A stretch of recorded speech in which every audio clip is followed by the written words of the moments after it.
नमस्कार पिलामाने welcome to my channel. आज आम तुम अष्टम श्रेणी विज्ञान बहिर षष्ठ अध्याय चाप वायु प्रवाह और झड़ बात्या विषय प्रश्न उत्तर करवा।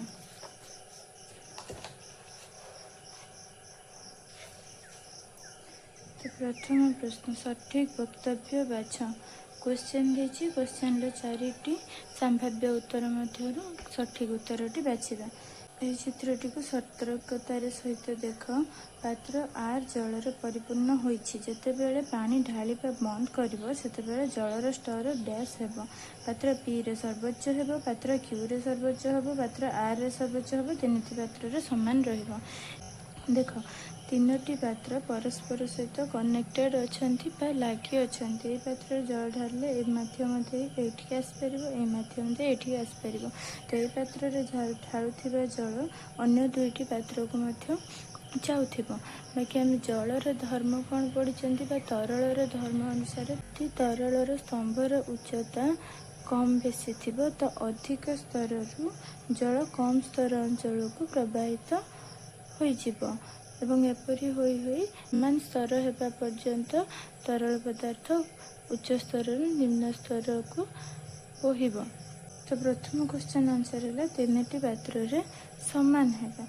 द्वितीय प्रश्न एक रबर शोषक एम को एक समतल मसृण पृष्ठ रे चापी दिया जाए एवं एक समान प्रकार शोषक एन को एक अमसृण पृष्ठ रे चापी दिया जाए तेबे कौन हेबो। अच्छा रबर शोषक किपरि काम करे ना रबर शोषक को जेतेबेले आमे पृष्ठ रे चापी दियंती रबर शोषकर भितर आउ बाहर वायुर पार्थक्य हेतु बाहर उच्च चाप द्वारा जहाँ पृष्ठ रे लागी रही थाए। अमसृण पृष्ठ रे कौन हेबो ना अमसृण पृष्ठ रे वायुर यातायात पई संभावना रही। अमसृण पृष्ठ रे शोषकर भितर आउ बाहर मध्य वायु यातायात पई संभावना रहिबो। तो सेथिबें कौन हेबो एम लागी रहिबो किंतु एन लागी रहिबो नाही। एक कोठार छात उपरे एच उच्चतार पानी टांकी रखा जाइछि। भूतल महलार अधिक चाप सहित पानी पाइबा पई जनकु चारोटी भितर कौन करबा आवश्यक। टांकीर उच्चता को वृद्धि करबा ना टांकीर उच्चता को कम करबा ना टांकी बदलाई अन्य एक टांकी रखिबा अधिक पानी धरिबा भलिया ना टांकी बदलाई अन्य एक टांकी रखिबा जोंथिरे कम पानी धरिबो। आमे कोन जानचंती जल पकाउथिबा चापर परिमाण जल स्तंभर उच्चता उपरे डिपेंड करे बा निर्भर करे। तो आम तल महलार अधिक चापर सहित पानी पाइबा पई टांकी जो उच्चता एच रे रखा जाइछि ताहा उच्चता एच को वृद्धि कर। दुईटी पात्र ए एवं बी चित्र 6.22 रे देखा जाइथिबा परि समान स्तर पर्यंत पानी धारण करती। पी ए एवं पी बी होउछि पात्र तल भाग रे पड़ुथिबा चाप एफ ए एवं एफ बी होउछि पात्र ए एवं बी तल भाग रे पानी द्वारा प्रदत्त बल। ताहले ए चारोटी मध्यरु केउंटी सत्य होइथिबो। अच्छा ए दुईटी पात्रर आकार असमान अछि। ए पात्रर पृष्ठतलर क्षेत्रफल कम होइथिबा बेले बी पात्रर पृष्ठतलर क्षेत्रफल अधिक अटे। जल स्तरर उच्चता समान होइथिबा हेतु दुईटी पात्रर पड़ुथिबा चापर परिमाण समान हेबो। दुईटी पात्रर पृष्ठतलर पड़ुथिबा चापर समान परिमाण समान हेबो। तो P A equals to P B हेबो। किंतु आम कौन जानते प्रेसर सूत्र कौन बल बाई क्षेत्रफल। जब क्षेत्रफल को एस लिखी बल को एफ लिखी तो एमती लिखिपर एवं क्षेत्रफल बढ़िले चाप कम क्षेत्रफल कमिले चाप बढ़। आम जानते ए क्षेत्रफल ए पृष्ठतलर क्षेत्रफल कम थिबा हेतु चाप अधिका हेबा कथा। बी रे पृष्ठतलर क्षेत्रफल अधिक थिबा हेतु चाप कम हेबा कथा। किंतु जेहेतु उभय पात्र जल स्तंभर उच्चता समान अटे तो उभय चाप समान अटे। तो सेथिपई चाप उभय समान हेबा कौन आवश्यक हेबो एफ ए एफ बी ठारू कम हेबो। एफ ए एफ बी ठारू कम हेबो। आम जानते भग्नांशरे हरर मान कमिले पूरा भग्नांशर मान बढ़े हरर मान बढ़िले पूरा भग्नांशर मान कमे। तो एठारे हर कम अच्छी तो पी ए पी बी करने को जदि एफ ए एफ बी ठारू कम हो ताले P A equals to P B आम पाइपर। तो से यही ऑप्शन टी जो P A equals to P B F A less than F B उक्ति गुड़िक सत्य कि मिथ्या निर्धारित करवा। उच्च चाप क्षेत्र निम्न चाप क्षेत्र को वायु प्रवाहित हुए यह सत्य अटे। तरल पदार्थ केवल पात्र तल भाग में चाप प्रयोग करे यह मिथ्या अटे कहीं आम जानते तरल पदार्थ समस्त दिगरे चाप प्रयोग करे जेकोसी कंटेनर बा पात्र आम रखुं पात्र सबु पृष्ठ चाप प्रयोग करे। घूर्णिबात्यार आखि अंचल पाग झड़मय होता है यह फल्स अटे। घूर्णिबात्यार आखि अंचल पाग शांत होता है और घूर्णिबात्यार आखि बा केन्द्र चारिपाखे झड़मय होता है। वज्रपात समय गाड़ी भितर रहिबा सुरक्षित यह सत्य अटे। नंबर 3 प्रश्न चित्र 6.23 क गोटे बालक भूसमांतर भाव में शोइथिबा देखा जायछि एवं चित्र 6.23 ख गोटे बालक एक खोला बाली सज्जार भूलंब भाव में ठिया होइथिबा देखा जायछि। केउं क्षेत्र में बालक बाली रे अधिक बुड़ी जाए कारण दियो। बालक अधिक बुड़ी जाए माने जो क्षेत्र में अधिक चाप जो क्षेत्र में भूमि उपरे बा बाली उपरे अधिक चाप प्रयोग हो से क्षेत्र में बालकटी अधिक बुड़ीज एवं आम जानते जे चाप इक्वल्स टू बल बाई क्षेत्रफल बल को फोर्स क्षेत्रफल को एस लिखिले चाप इक्वल्स टू बल बाई क्षेत्रफल। क्षेत्रफल बढ़िले चाप कमिब क्षेत्रफल कमिले चाप बढ़िब। दि जाइथिबा चित्र रे उभय क्षेत्र में बालकटी सामान अच्छी ताने उभय क्षेत्र में बालकर ओजन सामान थिले मध्य क्षेत्रफल भिन्न भिन्न हेबो। ओजन सामान माने बल सामान हेबो उभय क्षेत्र में तो जो क्षेत्र में क्षेत्रफल अधिक हेबो चाप कम हेबो जो क्षेत्र में क्षेत्रफल कम हेबो चाप अधिक हेबो। तो भूलंब भाव में छिड़ा होइथिबा भूलंब भाव में छिड़ा होइथिबा क्षेत्र में बालक बाली रे अधिक बुड़ी जाए। लिखिबा किपरि देखो 6.23 ख जो बालकटी खोला बाली सज्जार भूलंब भाव में ठिया होइछि से क्षेत्र में बालक बाली रे अधिक बुड़ी जाए कारण आमे जानिछंती जे चाप हेउछि एकक क्षेत्रफल प्रति लंब भाव में प्रयुक्त बल अर्थात चाप इक्वल्स टू बल बाई क्षेत्रफल। उभय क्षेत्र में बालकर ओजन समान थिबा बेले चित्र 6.23 ख बालकटी भूलंब भाव में ठिया होइथिबार भूमि सह संस्पर्श थिबा क्षेत्रफल कम एवं क्षेत्रफल कमिले चाप बढ़िब तेणु बालकटी बाली रे अधिक बुड़ीजिब। अब 4 नंबर प्रश्न देखिबा। गोटे हाथी 4 गोटी पाद उपर ठिया होइछि जदि गोटे पाद द्वारा आच्छादित क्षेत्रफल 0.25 मीटर स्क्वायर हुए तेबे हाथीटी भूमि रे प्रयोग करुथिबा चाप गणना कर जदि ताहार ओजन 20,000 न्यूटन हुए। हाथीर गोटे पाद द्वारा आच्छादित क्षेत्रफल 0.25 मीटर स्क्वायर हाथीर 4टी पाद द्वारा आच्छादित क्षेत्रफल केते हेबो गोटे पादर क्षेत्रफल गुणन 4 0.25 गुणन 4 1 मीटर स्क्वायर। हाथीर शरीर ओजन 20,000 न्यूटन हाथीर ओजन परिमाण हाथी द्वारा प्रयुक्त बलर परिमाण सहित सामान हेबो कारण आम जानते ओजन होउछि एक प्रकार बल चाप सेसमान बल बाई क्षेत्रफल सेसमान ओजन बाई क्षेत्रफल।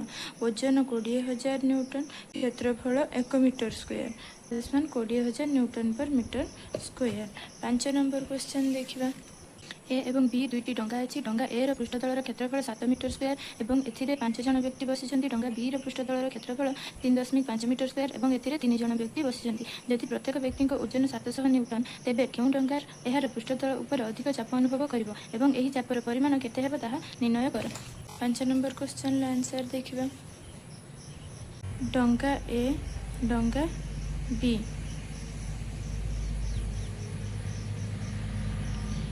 डंगा ए पृष्ठतलर क्षेत्रफल 7 मीटर स्क्वायर बी पृष्ठतलर क्षेत्रफल 3.5 मीटर स्क्वायर। डंगा ए रे 5 जन लोक बसଛନ୍ତି डंगा बी रे 3 जन लोक बसଛନ୍ତି जड़े व्यक्ति ओजन केते 7 न्यूटन डंगा ए रे बसिथिबा 5 जन व्यक्ति टोटाल ओजन केते हेबो 700 गुणन 5 3500 न्यूटन ता माने डंगा ए रो पृष्ठतल रे 3500 न्यूटन ପରିମାଣର ବଳ ପ୍ରୟୋଗ ହେଉଛି ଏବଂ ଡଙ୍ଗା ବିରେ 3 ଜଣ ବସିଛନ୍ତି। ଡଙ୍ଗା ବିରେ 3 ଜଣଙ୍କର ଓଜନ ଟୋଟାଲ ଓଜନ ହେଉଛି 700 ଗୁଣନ 3 2100 ନ୍ୟୁଟନ। ଡଙ୍ଗା ବିର ପୃଷ୍ଠତଳରେ 2100 ନ୍ୟୁଟନ ପରିମାଣର ବଳ ପ୍ରୟୋଗ ହେଉଛି।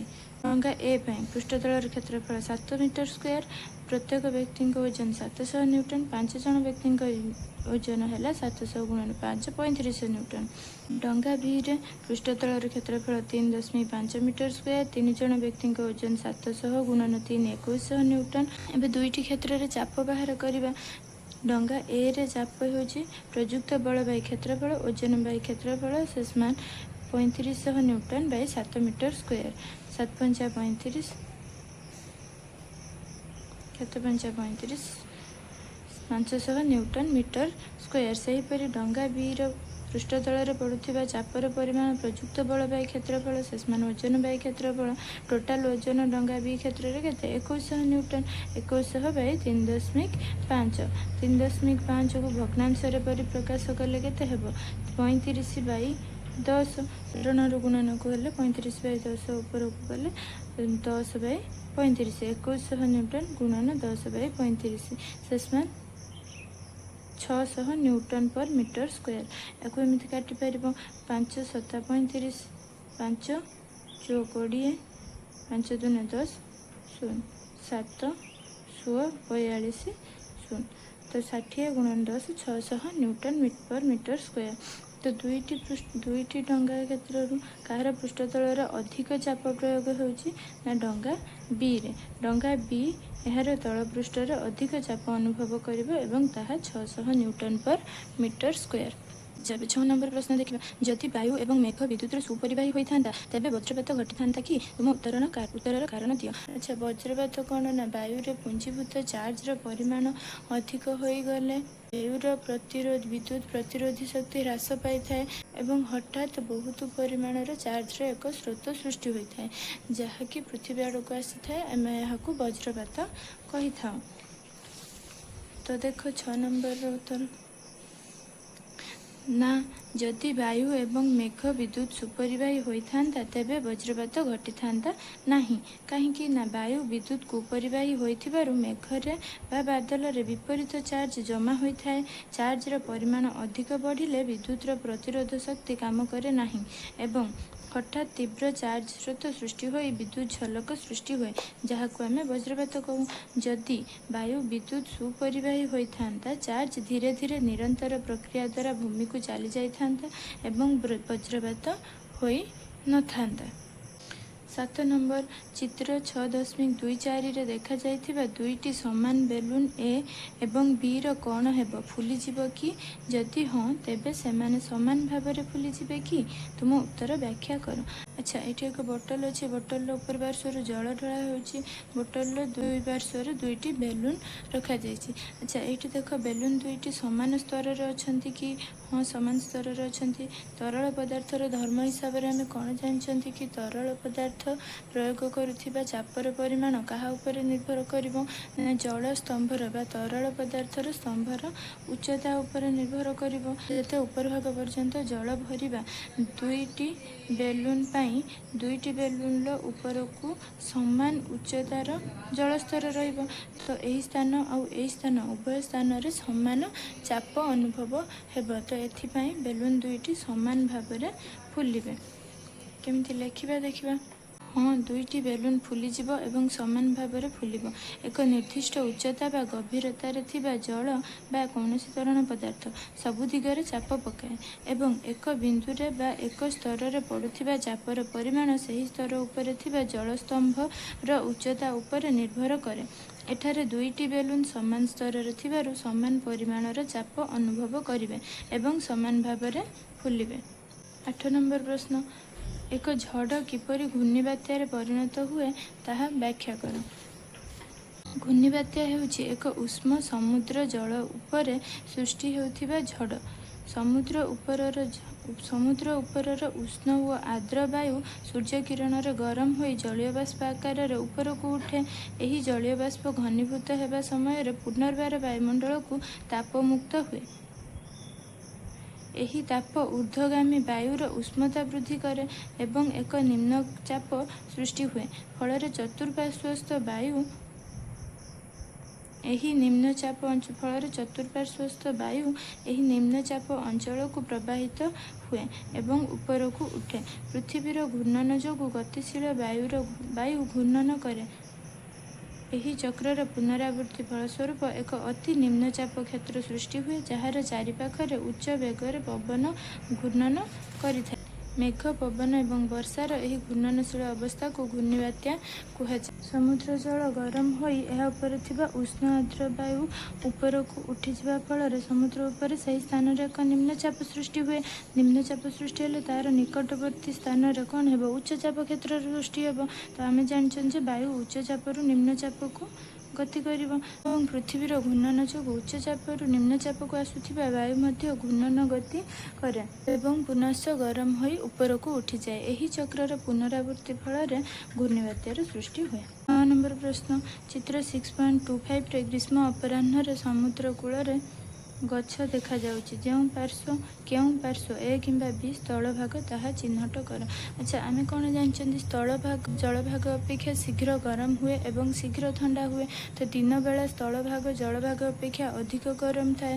ତ ଦିନ ବେଳା ସ୍ଥଳଭାଗର ବାୟୁମାନେ ଉତ୍ତପ୍ତ ହୋଇ ଉପରକୁ ଉଠି ଯାଇଥାନ୍ତି। ତ ଦିନବେଳା ସ୍ଥଳଭାଗରେ ନିମ୍ନଚାପ, ଜଳଭାଗରେ ଉଚ୍ଚଚାପ ଥାଏ। ତେଣୁ ଜଳଭାଗ ଉପରର ବାୟୁ ସ୍ଥଳଭାଗ ଆଡ଼କୁ ବା ନିମ୍ନଚାପ ଆଡ଼କୁ ଗତି କରିଥାନ୍ତି। ଏହି କ୍ଷେତ୍ରରେ ବାୟୁ ବିରୁ ଏ ଆଡ଼କୁ ଗତି କରୁଛି, ବିରୁ ଏ ଆଡ଼କୁ ଗତି କରୁଛି, ଚିତ୍ରରେ ଦେଖିପାରୁଥିବ। ଏବଂ ଏହା ଏକ ଗ୍ରୀଷ୍ମ ଅପରାହ୍ନ, ମାନେ ଦିନ ସମୟରେ ବାୟୁ ବି ସାଇଡ଼ରୁ ଏ ସାଇଡ଼କୁ ଗତି କରୁଛି, ମାନେ ଏ ଭାଗରେ କ'ଣ ହେଇଥିବ? ନିମ୍ନଚାପ ହୋଇଥିବ। ଏ ଭାଗରେ ନିମ୍ନଚାପ ହୋଇଥିବ, ବି ଭାଗରେ ଉଚ୍ଚଚାପ ହୋଇଥିବ। ଦିନ ସମୟରେ ନିମ୍ନଚାପ କେଉଁଠି ଦେଖାଯାଏ? ନା ସ୍ଥଳଭାଗରେ। ତ ସେଥିପାଇଁ ଏଟି ହେଉଛି ଆମର ସ୍ଥଳଭାଗ ଏବଂ ବି ହେଉଛି ଜଳଭାଗ। ଦେଖିବା କିପରି? ପାର୍ଶ୍ୱ ଏ ସ୍ଥଳଭାଗ, ପାର୍ଶ୍ୱ ବି ଜଳଭାଗ। କାହିଁକି ନା ସ୍ଥଳଭାଗ ଜଳଭାଗ ଅପେକ୍ଷା ଜଲ୍ଦି ଗରମ ହୁଏ ଏବଂ ଜଲ୍ଦି ଶୀତଳ ହୁଏ। ଗ୍ରୀଷ୍ମ ଅପରାହ୍ନରେ ସ୍ଥଳଭାଗ ଅଧିକ ଉତ୍ତପ୍ତ ହୋଇ ବାୟୁ ଗରମ ହୋଇ ଉପରକୁ ଉଠିଯିବା ଫଳରେ ନିମ୍ନ ବାୟୁଚାପ ସୃଷ୍ଟି ହୁଏ। ସମୁଦ୍ର ଉପରର ଶୀତଳ ବାୟୁ ଏହି ନିମ୍ନଚାପ ଅଞ୍ଚଳ ବା ସ୍ଥଳଭାଗ ଆଡ଼କୁ ପ୍ରବାହିତ ହୁଏ। ତେଣୁ ଗ୍ରୀଷ୍ମ ଅପରାହ୍ନରେ ସମୁଦ୍ର କୂଳରୁ ସ୍ଥଳଭାଗ ଆଡ଼କୁ ବାୟୁ ପ୍ରବାହ ହୁଏ ବା ପବନ ହୁଏ। 10 ନମ୍ବର। ଏକ କାର୍ଯ୍ୟ ବର୍ଣ୍ଣନା କର ଯାହା ଦେଖାଇବ ଯେ ବାୟୁ ଉଚ୍ଚଚାପ କ୍ଷେତ୍ରରୁ କମ୍ ଚାପ କ୍ଷେତ୍ରକୁ ପ୍ରବାହିତ ହୁଏ। ଏହିପରି ଅନେକ ଉଦାହରଣ ଆମେ ପାଇପାରିବା। ଏ ମଧ୍ୟରୁ 2ଟି ଏଠାରେ ଦିଆଯାଇଛି। ଦେଖ, ପ୍ରଥମ କାର୍ଯ୍ୟ ପାଇଁ ଉପକରଣ ସାଇକେଲ ଟ୍ୟୁବ୍। କାର୍ଯ୍ୟପ୍ରଣାଳୀ ହେଲା ଏକ ପୁରା ବାୟୁ ଭର୍ତ୍ତି ସାଇକେଲ ଟ୍ୟୁବ୍ ନେବା, ସେଥିରେ ଏକ ଛୁଞ୍ଚି ବା ପିରିକ ସାହାଯ୍ୟରେ ସରୁ ଫାଙ୍କଟିଏ କରିବା। ପର୍ଯ୍ୟବେକ୍ଷଣ କ'ଣ ଦେଖିବା? ନା ସେହି ସରୁ ଫାଙ୍କ ମଧ୍ୟ ଦେଇ ଭିତରୁ ବାହାରକୁ ଜୋରରେ ବାୟୁ ବାହାରିଲା। ସିଦ୍ଧାନ୍ତ ବା ନିଷ୍କର୍ଷ କ'ଣ ହେବ? ଟ୍ୟୁବ୍ ଭିତରେ ବାୟୁ ଅଧିକ ଚାପ କ୍ଷେତ୍ରରେ ଥିଲା ଓ ଟ୍ୟୁବ୍ ବାହାରେ ବାୟୁର ଚାପ ଭିତର ଅପେକ୍ଷା କମ୍ ଥିଲା। ଫାଙ୍କ କରିବାରୁ ବାୟୁ ଭିତରୁ ବାହାର ଆଡ଼କୁ ପ୍ରବାହିତ ହେଲା, ଅର୍ଥାତ୍ ଉଚ୍ଚଚାପରୁ ନିମ୍ନଚାପ କ୍ଷେତ୍ରକୁ ପ୍ରବାହିତ ହେଲା। ସେହିପରି ଆମେ ବେଲୁନ୍ ଓ ସୂତାରେ ମଧ୍ୟ ଅନ୍ୟ ଏକ କାର୍ଯ୍ୟ ଦର୍ଶାଇ ପାରିବା। ଏକ ବେଲୁନ୍ରେ ବାୟୁ ଭରି ତାହାକୁ ଫୁଲାଇବା ଏବଂ ସୂତା ସାହାଯ୍ୟରେ ବାନ୍ଧିଦେବା। ଏବେ କ'ଣ ଅଛି? ନା ବେଲୁନ୍ ଭିତରେ ଅଧିକ ପରିମାଣରେ ବାୟୁ ଅଛି ଏବଂ ବେଲୁନ୍ ବାହାରେ କମ୍ ଅଛି। ବେଲୁନ୍ ଭିତରେ ବାୟୁର ଚାପ ଅଧିକ ଅଛି ଏବଂ ବେଲୁନ୍ ବାହାରେ ବାୟୁର ଚାପ କମ୍ ଅଛି। ଏହି ପରିସ୍ଥିତିରେ ଆମେ ଯଦି ଗୁଡ଼ା ଯାଇଥିବା ସୂତାଟିକୁ ଖୋଲିଦେବା ବା ବେଲୁନ୍ରେ ଏକ ଛୁଞ୍ଚି ସାହାଯ୍ୟରେ ରନ୍ଧ୍ର କରିଦେବା, ତାହେଲେ ଆମେ ଦେଖିବା ଯେ ଭିତରୁ ବାହାରକୁ ବାୟୁ ପ୍ରବାହ ହେବ, ଜୋରରେ ବାୟୁ ପ୍ରବାହ ହେବ। ଲେଖିବା କିପରି? ଉପକରଣ ବେଲୁନ୍ ଓ ସୂତା। କାର୍ଯ୍ୟପ୍ରଣାଳୀ ହେଉଛି ଏକ ବେଲୁନ୍କୁ ବାୟୁରେ ଫୁଙ୍କିବା ଦ୍ୱାରା ବା ମେସିନ୍ ସାହାଯ୍ୟରେ ଏବଂ ସୂତା ସାହାଯ୍ୟରେ ତା ମୁହଁକୁ ବାନ୍ଧିଦେବା। ଏବେ ବେଲୁନ୍ ଭିତରେ ଅଧିକ ବାୟୁ ତଥା ଅଧିକ ବାୟୁ ଚାପ କ୍ଷେତ୍ର ସୃଷ୍ଟି ହେବ ଏବଂ ବେଲୁନ୍ ବାହାରେ ଭିତର ଅପେକ୍ଷା ଚାପ କମ୍ ଥାଏ। ଏବେ ବେଲୁନ୍ରୁ ସୂତାଟିକୁ ଖୋଲିଦେବା। ପର୍ଯ୍ୟବେକ୍ଷଣ ବା ଖୋଲିଲେ କ'ଣ ଦେଖିବା? ବେଲୁନ୍ ଭିତରୁ ବାହାରକୁ ଜୋରରେ ବାୟୁ ବାହାରିଯିବ। ସିଦ୍ଧାନ୍ତ ବେଲୁନ୍ ଭିତରେ ବାୟୁ ଉଚ୍ଚ ଚାପ ଏବଂ ବାହାରେ ନିମ୍ନ ଚାପ ଥିବାରୁ ବେଲୁନ୍ ଭିତରୁ ବାହାରକୁ ବାୟୁ ପ୍ରବାହ ହେଲା। ଠିକ୍ ଅଛି। ଏବେ 11 ନମ୍ବର ପ୍ରଶ୍ନ ଦେଖିବା। वज्रपात कौन एहार गठन प्रक्रिया व्याख्या कर। वज्रपात कौन ना जेतेबेले वायु रे पुंजीभूत चार्जर परिमाण बहुत अधिक हो जाए वायु तार विद्युत प्रतिरोधी गुण हराई थाए। एही समय हठात एक उज्जवल आलोकर झलक सृष्टि होई बहु मात्रा रे चार्ज प्रवाह हुए। एहाकू वज्रपात कुहाଯାଏ। वज्रपात मेघ मेघ मध्यरे बा मेघ भूमि मध्यरे होई पारे। देख 11 और 12 नंबर प्रश्न दुईटी वज्रपात उपर अछि। वज्रपात कौन एहार गठन प्रक्रिया व्याख्या कर एवं वज्रपात घटाउथिबा प्रक्रिया व्याख्या कर। वज्रपातर गठन प्रक्रिया वज्रपात घटाउथिबा प्रक्रिया पाखापाखि समान उत्तर। तो ये वज्रपात गठन प्रक्रियार उत्तर 12 नंबर रे दिया जाइछि। वायुमंडल मेघ मेघ और मेघ वायु मध्य घर्षण जोगु मेघ मध्य स्थिर वैद्युतिक चार्जर सृष्टि हुए एवं तत्पर चार्ज पृथकीकरण घटे। जेतेबेले मेघरे विजुक्तात्मक चार्ज युक्त निम्न अंश भूमि निकट को आसे यह भूमि एवं निकटवर्ती वस्तुगुड़ी जेपरिक गछ किंबा कोठा मानक युक्तात्मक चार्ज युक्त कर दे थाए।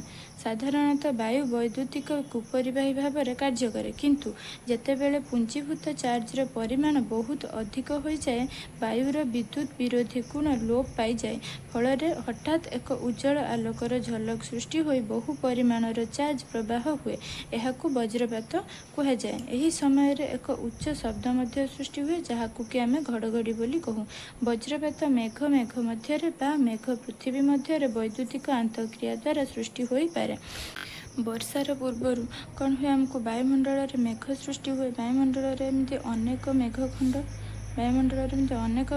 घूरी बुलू था तलू बाष्पीभवन हो उपरकू उठुथिबा वायु एवं मेघखंडर घर्षण बा मेघखंड मध्य घर्षण जोगु चार्ज सृष्टि हुए। चार्ज केते प्रकार ना दुई प्रकार युक्तात्मक चार्ज विजुक्तात्मक चार्ज। युक्तात्मक चार्ज साधारणतः हालुका होइथिबारु उपरकू उठी जाए एवं मेघर उपरी भागरे जमा हुए। विजुक्तात्मक चार्ज भारी होइथिबारु मेघर निम्न भागरे जमा हुए। तो एहीपरि भाव में मेघ मध्य चार्जर पृथकीकरण घटे। पृथकीकरण माने कौन गोटे बॉडी भितर बा गोटे वस्तु मध्य विजुक्तात्मक युक्तात्मक चार्जर अलग अलग हो। तो मेघ मध्य चार्ज पृथकीकरण घटे। तो तले तले विजुक्तात्मक चार्ज उपर युक्तात्मक चार्ज जमा होता है। जेतेबेले मेघखंड पृथ्वीर निम्न भाग को आसती तो पृथ्वी थिबा उच्चा स्थान बा कोठा पृथ्वी थिबा कोठा गछ उच्चा स्थान इत्यादि युक्तात्मक चार्ज सृष्टि होता है। युक्तात्मक चार्ज सृष्टि होता है। तो मध्य थिबा वायु विद्युत प्रतिरोधी होता है किंतु जेतेबेले एही पुंजीभूत चार्जर परिमाण बहुत अधिक हो जाए वायु तार विद्युत प्रतिरोधी शक्ति हराए एवं हठात एक बहुत परिमाणर चार्जर स्रोत सृष्टि हुए। उज्जवल आलोक मध्य सृष्टि हुए जहाकू कि आमे वज्रपात कहू। 13 नंबर ब्यानर एवं होर्डिंग रे कहीं छिद्र करा जाए व्याख्या कर। अच्छा आमे जानिछंती कौन उच्च वेगर प्रवाहित होउथिबा वायु निम्नचाप सृष्टि करे। वायु जदि ए दिगरे प्रवाहित होउछि एही स्थान रे थिबा वायु को मध्य निज सहित नै जिवो तो सेथिपई एठी निम्नचाप सृष्टि हेबो एवं एहार चारि पाखरे उच्चचाप सृष्टि हेबो।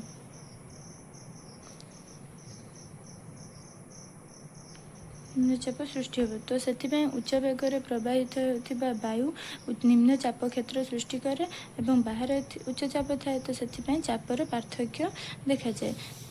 तो एठारे उत्तर कौन हो ना ब्यानर एवं होर्डिंग रे छिद्र करने द्वारा छिद्र मध्य दे वायु प्रवाह हो पारे अर्थात पवन बही पारे फल वायु चापर पार्थक्य ह्रास पाए एवं ब्यानर बा होर्डिंग चिरी जिबा कि फाटी जिबा कि खुंटी भांगी जिबार आशंका रहे नाही। सेथिपई ब्यानर बा होर्डिंग छिद्र करा जाय थाए। आशा करे सबु क्वेश्चन उत्तर गुड़िक समस्ते भल भाव बुझी पारिथिबे। यह थिला तमर विज्ञानर 6ठ अध्याय चाप वायु प्रवाह झड़ बात्यार संपूर्ण प्रश्न उत्तर। धन्यवाद।